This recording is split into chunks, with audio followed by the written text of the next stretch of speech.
இந்த உலகத்தில் இருக்க அணுக்கள் எல்லாம் சேர்ந்து ஒரு திரட்சி, அணுக்களுடைய திரட்சி. ஒரு கைப்பிடி அரிசி, அதை எடை போடுறோம். ஒவ்வொருவருடைய கைப்பிடி, ஒருத்தர் கைப்பிடி அரிசியை போட்டால் 50 கிராம் வரும். ஒருவருடைய கைப்பிடி எடுத்தோம்னா 100 கிராம் கூட வரலாம். ஒரு சின்ன குட்டி குழந்தையுடைய கையால் எடுத்தோம்னா 10 கிராம் இல்லை 20 கிராம் அரிசி தான் கைக்குள்ளே அடங்கும்.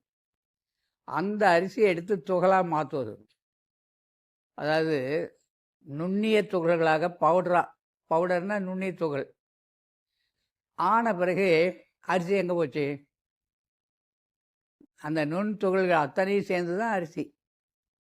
இந்த நுண் துகள்கள் எங்கே போச்சு? பொதுவாக முகத்துக்கு அடிக்கிற பவுடர், இந்த துகள், இந்த சிறு துகள்கள் தானே பவுடர்னு சொல்கிறோம். அதை நாம் என்ன சொல்லுவோம்? சூரணங்கள்னு. இதே சூரணங்கள். அதை கையில் வச்சு ஊதி விட்டோம்னு சொன்னால், வீட்டில் அரைக்கிற கேழ்வரகு மாவு இல்லை கோதுமை மாவு கையில் எடுத்து நல்லா வேகமாக காற்றுல ஊதி விடுவோம். திரும்ப அந்த கைப்பிடி மாவும் வேணும்னும், அது வேணும்னு சொன்னால் என்ன பண்ணுவோம்? வருமா அந்த மாவு? ஏன் வராது? ஏன் வராது? அது என்னாச்சு? நீங்கள் ஊதுனது காற்றுல பறந்து போச்சு. குட்டி பசங்க சொல்லுவாங்க, எங்கே போச்சு? பறந்து போச்சு. எங்கே போச்சு? பறந்து போச்சு. எங்கே பறந்தது? அது இங்கே தான் இருக்குது. கையில் இருக்கிற வரைக்கும் கோதுமை, அது துகளாகும்போது மாவு, வாய் வைத்து ஊதின உடனே பறந்து போச்சு.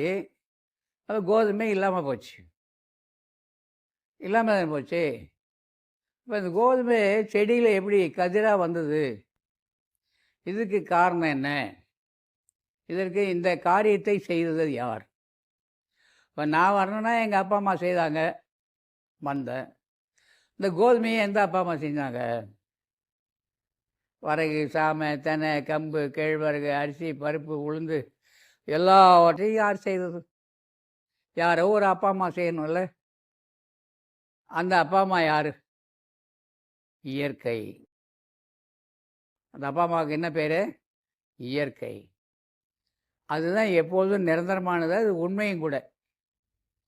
அதனால தான் வள்ளல் பெருமான் மற்ற எல்லா ஞானிகளும் கடவுளால் உருவாக்கப்பட்டதுன்னு சொல்லிக்கிட்டே இருக்காங்க. நிறைய சொல்ல வராங்க, சொல்லிக்கிட்டு இருக்காங்க, சொல்லிக்கிட்டே இருப்பாங்க.